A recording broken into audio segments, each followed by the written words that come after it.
Assalamualaikum warahmatullahi wabarakatuh. Perkenalkan, nama saya Ayulia Syafitri dengan NIM 06101282429054.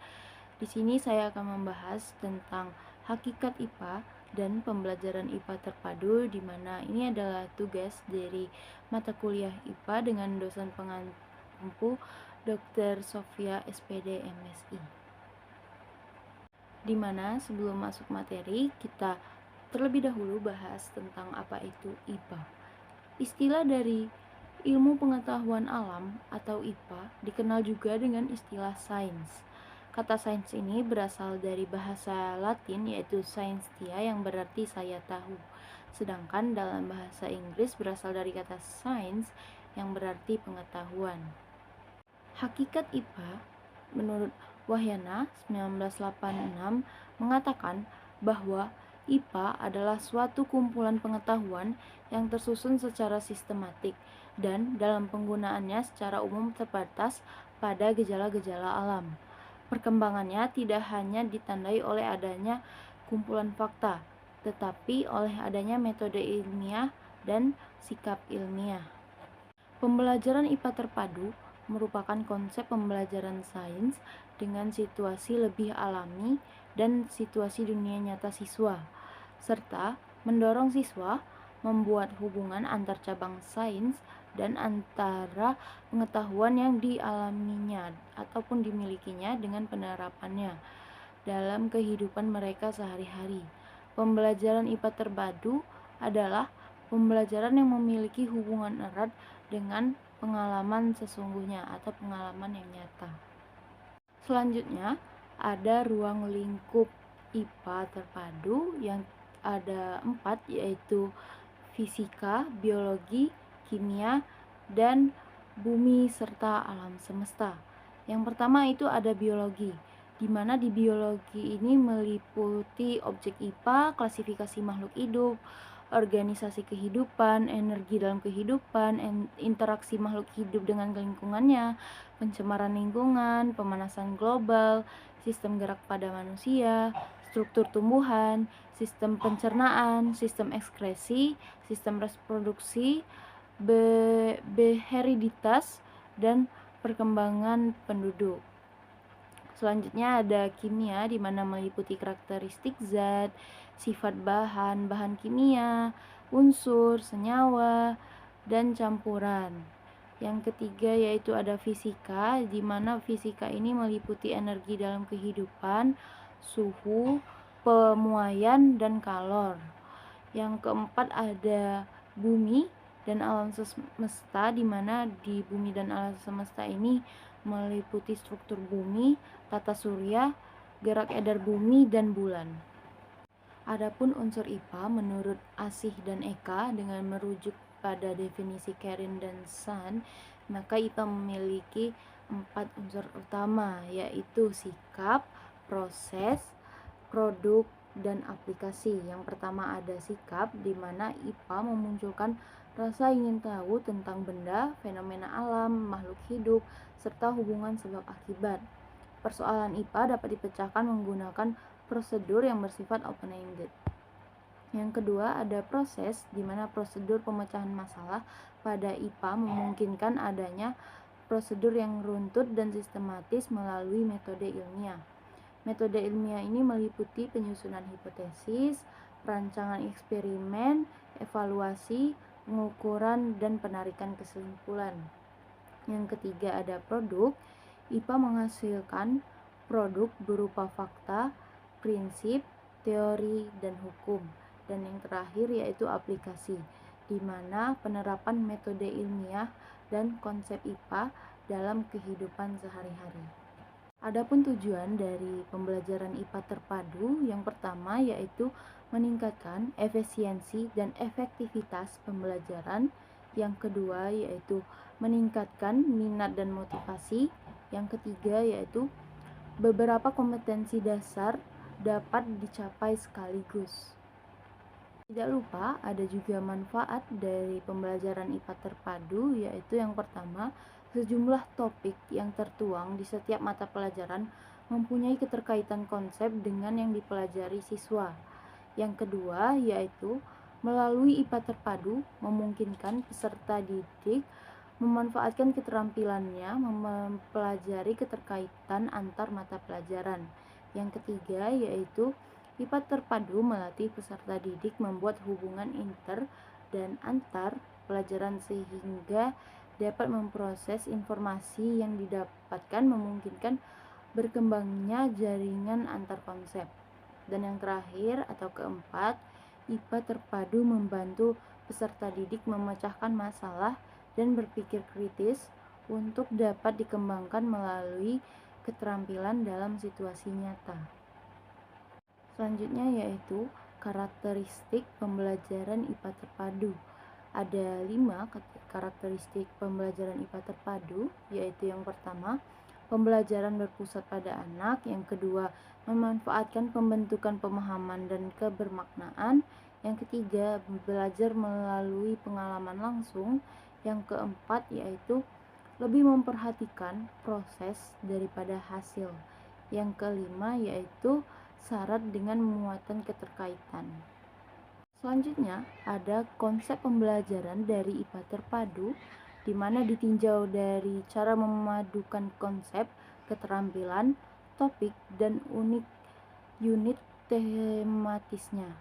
Menurut Robin Fogarty tahun 1991, terdapat 10 cara atau model dalam pembelajaran terpadu.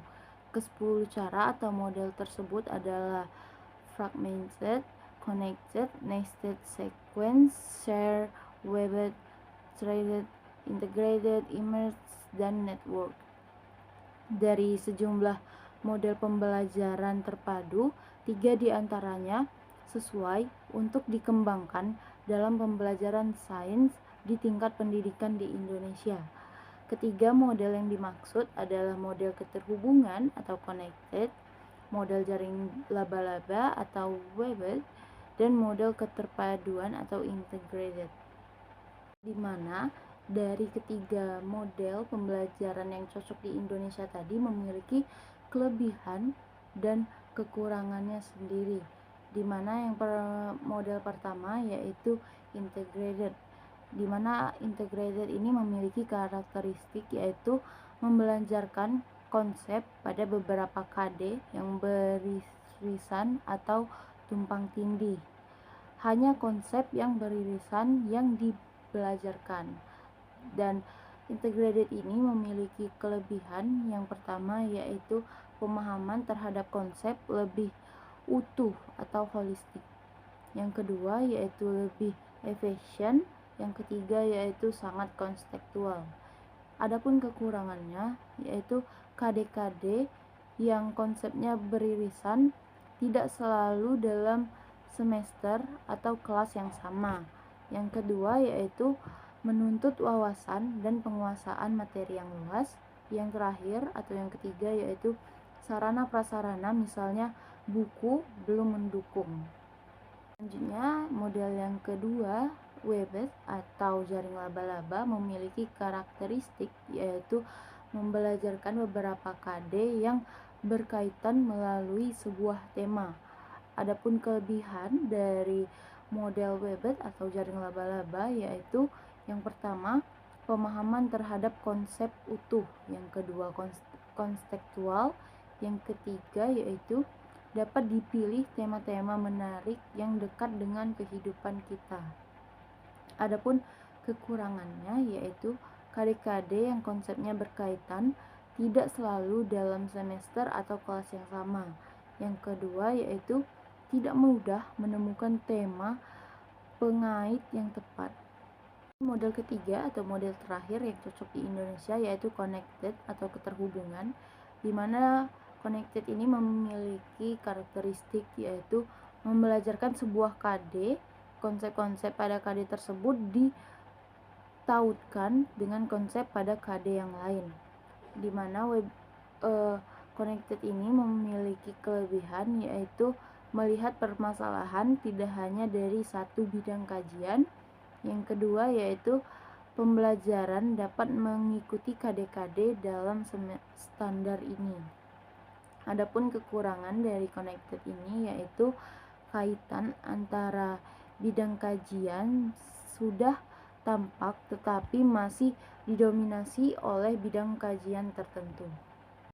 Adapun capaian pembelajaran IPA terpadu pada tingkat SMP yaitu pada akhir fase D, peserta didik memahami proses identifikasi makhluk hidup, sifat dan karakteristik zat, sistem organisasi kehidupan, interaksi makhluk hidup dengan lingkungannya, upaya mitigasi perubahan iklim, pewarisan sifat, dan bioteknologi di lingkungan sekitarnya. Mereka juga memahami pengukuran, gerak dan gaya, tekanan dan pesawat sederhana, konsep usaha dan energi, pengaruh kalor dan perubahan suhu, gelombang, gejala kemagnetan, dan kelistrikan. Pemanfaatan sumber energi listrik ramah lingkungan, posisi bulan, bumi, matahari, sifat fisika dan kimia tanah, serta penggunaan zat aditif dalam penyelesaian masalah yang dihadapi dalam kehidupan sehari-hari. Konsep-konsep tersebut memungkinkan peserta didik untuk menerapkan dan mengembangkan keterampilan inquiry science mereka. Selanjutnya ada perangkat pembelajaran. Perangkat yang dipergunakan dalam proses pembelajaran disebut dengan perangkat pembelajaran.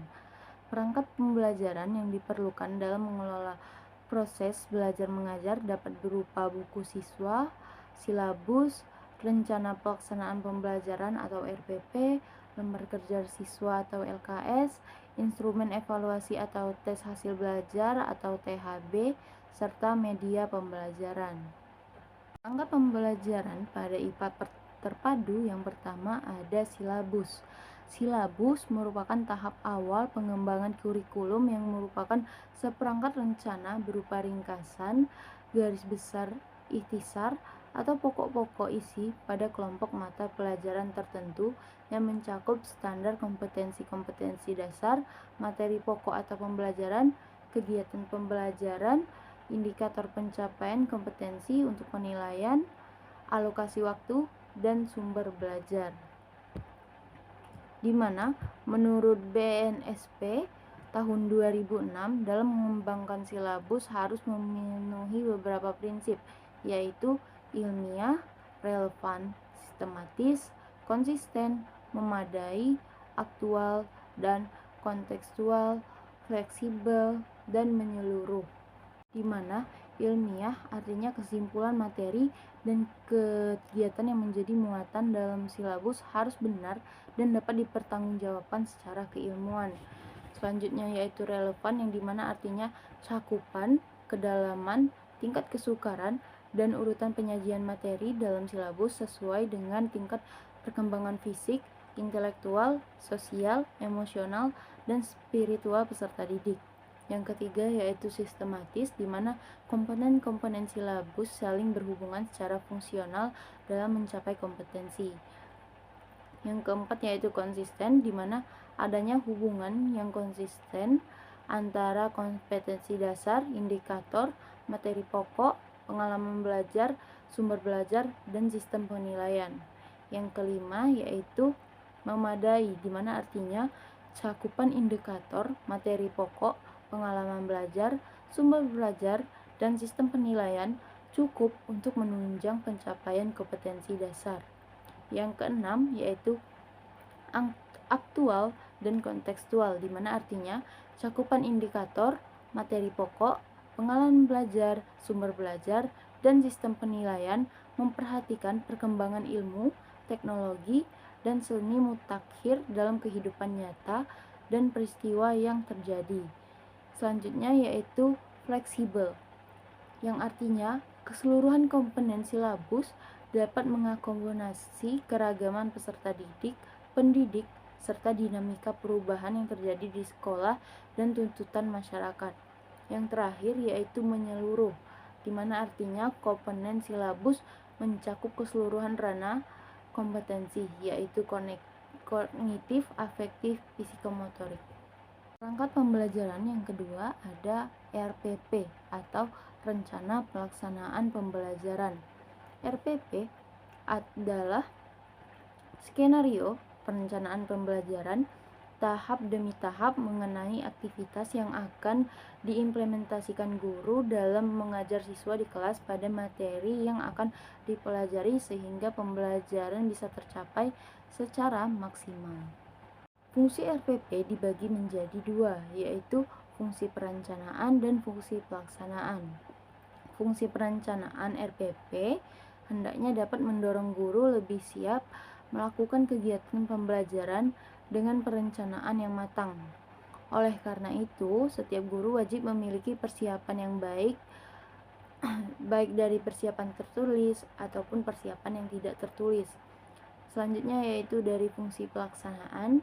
Fungsi pelaksanaan RPP adalah untuk mengaktifkan proses pembelajaran sesuai dengan apa yang direncanakan.